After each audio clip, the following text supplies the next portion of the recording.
Bem-vindo à NW Motors, meu nome é Adalberto, mais uma dica aqui de manutenção, né? Agora vamos falar do sistema de injeção eletrônica, né? Então muita gente conhece, muitas pessoas já sabem, né, o tipo de processo que tem que ser feito, o que tem que ser feito de tempos em tempos, né? Que foi uma coisa muito falada nesses últimos anos, né? Desde quando saiu a injeção eletrônica, ela veio mais forte aqui para o Brasil, mais ou menos por volta de 96, 97, né? Onde ela já estava um pouco mais forte aqui, onde já estava usando em praticamente todos os carros, né? Normalmente, quando falamos em manutenção de injeção eletrônica, é mais por equalização de injetores, né? Porque pelo nosso combustível ser tão ruim, né? Infelizmente a gente tem essa realidade aqui no nosso país, ele acaba gerando problemas nos injetores, né? O álcool ele acaba formando uma gosminha dentro do injetor, onde dificulta o trabalho do mesmo, né? Reduzindo a sua capacidade, né, de fazer a injeção, o injetar o combustível corretamente no carro, né, propriamente dito. Então a gente tem aqui um exemplo, né? O injetor não está funcionando plenamente. Então colocamos o injetor no equipamento para fazer o teste de equalização, né? Então temos aqui um injetor com 35, né, o primeiro, o segundo com 25, o terceiro com 32 mais ou menos, e o quarto aqui com 30. Então com essa diferença você tem um desempenho menor do carro, porque a média desses injetores é por volta de 35.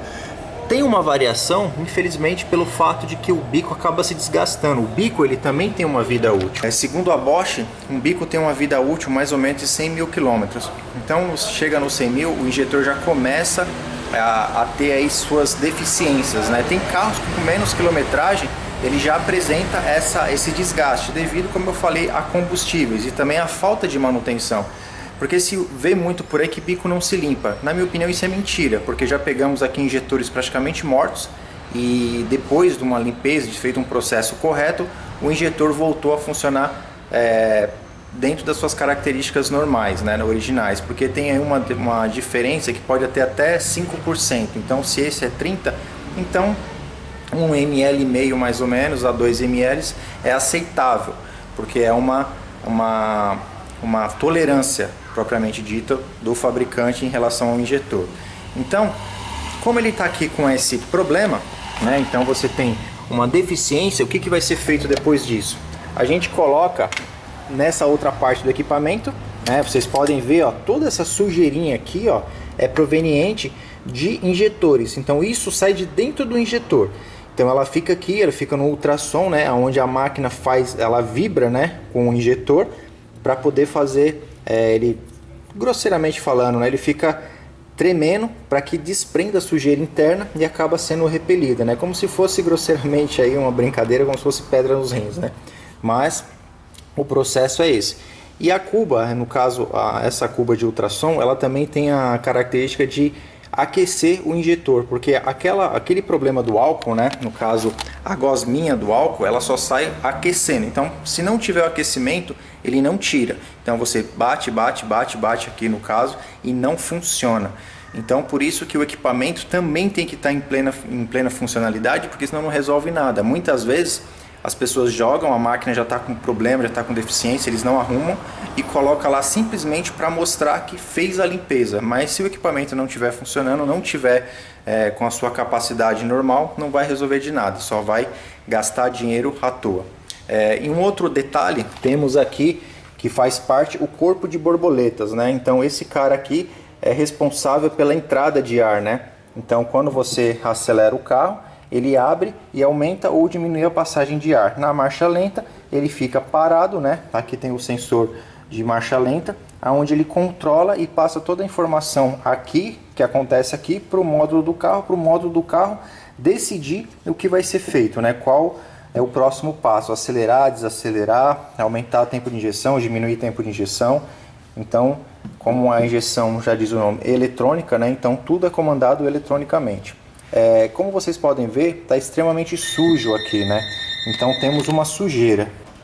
Então essa sujeira ela é proveniente do acúmulo, né, de carbonização que tem no carro. Então assim, a admissão do ar ela contém, vamos dizer assim, o filtro de ar vai filtrando o máximo que ele consegue. Então o pouco que passa vira isso, entendeu? Então essa carbonização, essa sujeira é proveniente aí do contato do ar com o processo que acontece dentro do motor na câmara de combustão. Essa sujeira, ela interfere na leitura desse cara aqui. Então, quando ele tem uma borda suja, ele acaba aumentando aqui a resistência.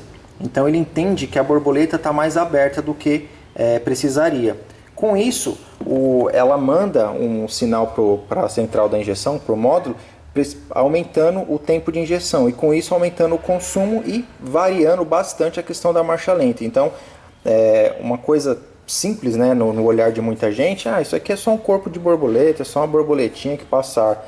Mas isso é extremamente importante para o bom funcionamento do sistema, porque como teórico, assim, é a entrada, né? Então começa tudo por aqui, o ar entra, o carro mede e faz todo o processo, né? Isso daí já fica para um outro vídeo onde a gente possa explicar isso melhor. Então isso daqui vai ser feito a limpeza também, né? Vai deixar limpinho e depois de limpo a gente instala no carro e depois faz o reset eletrônico, né? Para que ele volte a ter ele volte a reconhecer originalmente, então as peças limpas e equalizadas. Nós vamos fazer aqui todo esse processo, vamos limpar aqui, vamos equalizar os injetores, para que depois a gente mostre como é que ficou. Voltamos agora com a parte dos injetores, né? Depois de feito o processo de limpeza, né, via máquina, temos aqui o resultado de 36 mais ou menos, 33, 34, 35, né? Então o que estava com 20 ficou com 33 mais ou menos. Então, para vocês verem como resolve, como melhora, né, a limpeza dos injetores e aumenta a vazão deles. Então essa história de que bico não se limpa, na minha opinião, assim, não é muito válida. Porque imagina trocar 4 injetores de um carro desse, vai ficar muito caro. Então, eu costumo até dizer, né?